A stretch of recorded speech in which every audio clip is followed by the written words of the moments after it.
Education হাবে আপনাদেরকে আবারও স্বাগতম। তো আমরা এখন আপনাদেরকে দেখাবো কিভাবে স্টুডেন্টস, টিচার্স এবং স্টাফ ম্যানেজ করতে হয়। তো আমরা এখন স্টুডেন্টস তৈরি করব। আমরা স্টুডেন্টস ২ জায়গা থেকে তৈরি করতে পারবো। এখানে অ্যাডমিশন থেকেও করতে পারবো এবং এখানে স্টুডেন্টস মেনু থেকেও করতে পারবো। তো এখানে আমরা অ্যাড বাটনে ক্লিক করলাম। একটা ফর্ম ওপেন হলো। এই ফর্মটার লেভেল অনুযায়ী আমরা ফিল আপ করতে হবে। এখানে প্রথমে দেখেন লেভেলটা, এখানে প্রথম লেভেলটা দেখেন কপি টু ক্লিপবোর্ড। এখানে ক্লিক করে আমরা এই অ্যাডমিশন ফর্মের লিঙ্কটা আমরা অন্য আরেকজনকে পাঠিয়ে সে লোক দ্বারা পূরণ করতে পারবো। অর্থাৎ কোনো আমরা যে অর্থাৎ আমরা যদি চাই যে আমরা এই লিঙ্কটাকে ছাত্রের অভিভাবকদের হোয়াটসঅ্যাপ অথবা যে কোনো শেয়ারিং মাধ্যমে পাঠাবো, তাহলে ওরা ওই লিঙ্কে গিয়েই তার ছাত্রের অথবা ওই তারা ওই লিঙ্কে গিয়ে তার প্রয়োজনীয় ডাটাগুলা দিয়ে ফিল আপ করে সেন্ড করে দিলেই এখানে চলে আসবে। অর্থাৎ আমরা পরবর্তীতে এটাকে রিভিউ দিয়ে অ্যাপ্রুভ করলেই ছাত্রের ভর্তি কমপ্লিট হয়ে যাবে। আরেকভাবে আমরা এখানেই তৈরি করতে পারবো। প্রথমে নাম, এখানে আপনি যদি বাংলাদেশি হন তাহলে বাংলায় লিখতে পারেন, যদি ইন্ডিয়ান হন হিন্দি লিখলে লিখতে পারেন, যদি পাকিস্তান হন সেক্ষেত্রে উর্দু লিখলেন, অর্থাৎ আপনার নেটিভ ল্যাঙ্গুয়েজটা এখানে লিখবেন। তারপরে এখানে ইংলিশ নেমটা, এরপর বার্থ সার্টিফিকেট নাম্বারটা এখানে লিখবেন, এরপর date of birth, admission date আপনি চাইলে ব্যাক ডেটও আপনি দিতে পারবেন। তারপরে জেন্ডার, এরপর কান্ট্রি কোডটা এখান থেকে ক্লিক করে আপনি সিলেক্ট করে দিবেন। এরপর এখানে প্যারেন্টের মোবাইল নাম্বার, এখানে এই নাম্বারটা দিতে একটু কেয়ারফুলি দিবেন যাতে অ্যাকুরেট নাম্বারটা হয়, কারণ এই নাম্বারেই এসএমএস যাবে এবং এই নাম্বার দিয়েই পরবর্তীতে ছাত্র লগ ইন করতে পারবে। এই নাম্বারটাই তার আইডি এবং পাসওয়ার্ড, ডিফল্ট অবস্থায় পাসওয়ার্ড এটাই থাকবে। পরবর্তীতে চাইলে সে পাসওয়ার্ড তার অ্যাপ থেকেই চেঞ্জ করে নিতে পারবে। তারপরে এখানে তার WhatsApp number, number, email address দিলে দিতে পারবে, না দিলেও সমস্যা নেই, অপশনাল।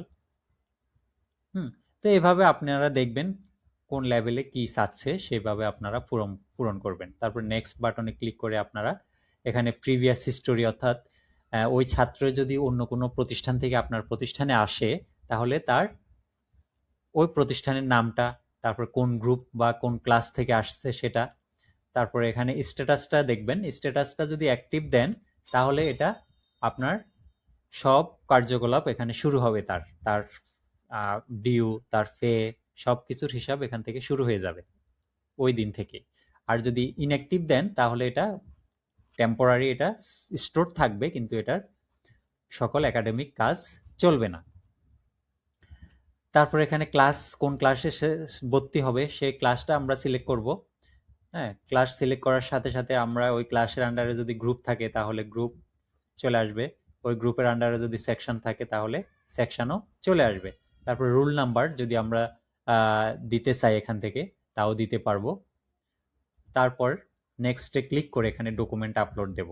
তো ছাত্রের যদি জন্ম নিবন্ধন কার্ড আমরা এখানে আমাদের সিস্টেমে রাখতে চাই সেটা এখানে, অর্থাৎ এই ডকুমেন্টটা কি সেটা আমরা এখানে লিখব, আর ডকুমেন্টটা এখান থেকে আমরা ক্লিক করে ডকুমেন্টটা দেখিয়ে দিয়ে আমরা এখান থেকে ক্রপ করে আমাদের সাইজ মতো নিয়ে রাখবো।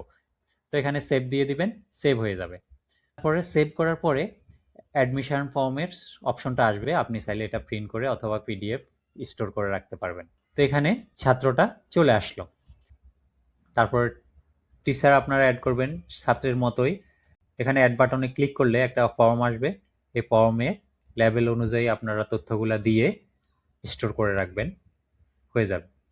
তো টিচার তৈরি করার জন্য আমরা টিচার মেনুতে যাব। এরপর এখানে অ্যাড বাটন আছে, এটা ক্লিক করে আমরা একটা ফর্ম ওপেন করব।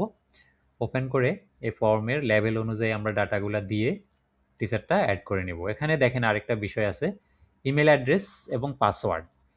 এখানে যে ইমেল অ্যাড্রেসটা দিবেন এবং যে পাসওয়ার্ডটা দিবেন এটা দিয়ে ওই টিচার লগ ইন করতে পারবে। লগ ইন করে সে তার একাডেমিক কাজগুলো করতে পারবে, যেমন হাজিরা নেয়া, মার্কশিট তৈরি করা, বাড়ির কাজ দেয়া, এবং চাইলে ওই টিচারও ছাত্র ভর্তি করতে পারবে। শুধু ডাটা এন্ট্রি করতে পারবে, কিন্তু ভর্তি কমপ্লিট করার জন্য অ্যাডমিনের অ্যাপ্রুভ লাগবে। তো আমরা স্টাফ তৈরি করব। স্টাফ তৈরি করার জন্য স্টাফ মেনুতে যাই, এরপরে অ্যাড বাটনে ক্লিক করে আমরা একটা ফর্ম ওপেন করব। এখানে আপনার লেভেল অনুযায়ী যাবতীয় তথ্য পূরণ করে নেক্সটে যাবেন। তো এখানে আরেকটা বিষয় দেখবেন, ইমেল এবং পাসওয়ার্ড। এখানে যে ইমেলটা এবং পাসওয়ার্ডটা দিবেন, এটা দিয়েই সে পরবর্তীতে লগ ইন করতে পারবে আমাদের এই অ্যাপে। তারপরে আরেকটা বিষয়, অ্যাসাইনড রোল। এখান থেকে আপনি রোল সিলেকশন করে দিতে পারবেন। তো এখানে ২ টা রোল আছে বর্তমানে, অ্যাডমিন এবং স্টাফ। অ্যাডমিন হিসাবে যদি আপনি সিলেক্ট করেন, সেক্ষেত্রে অ্যাডমিনে যে কাজ করতে পারবে, ওই স্টাফটাও একই কাজ করতে পারবে। আর স্টাফে যদি আপনি সিলেকশন করেন, তাহলে সেই স্টাফ হিসাবে যে সকল কাজগুলো আছে সেগুলাই করতে পারবে। তো এখানে আরও রোল দেওয়ার অপশন আছে, সেটা আমরা দেখাচ্ছি একটু পরে। তো আমরা নেক্সট বাটনে ক্লিক করব। এখানে এডুকেশন প্রপার্টিগুলা অ্যাড করব, তার latest degree, institute name, passing ইয়ার, কোন বছর সে পাস করছে। এখানে স্ট্যাটাস সিলেক্ট করব। স্ট্যাটাসে যদি অ্যাক্টিভ থাকে সে লগ ইন করতে পারবে, আর যদি ইনঅ্যাক্টিভ থাকে সে লগ ইন করতে পারবে না। এরপরে সেভ বাটনে ক্লিক করে আমরা স্টাফ সেভ করে দিব। তো এখানে যে আমরা দেখালাম যে রোলটা, স্টাফের ওখানে রোল সিলেকশনের যে অপশনটা, আমরা মূলত এখান থেকে নতুন রোল তৈরি করতে পারবো। তো এই রোল এবং পারমিশন নিয়ে আর আলাদা একটা ভিডিও আছে, আপনারা ওখানে দেখে নেবেন। তো এই পর্যন্তই, সবাই ভালো থাকবেন, ধন্যবাদ।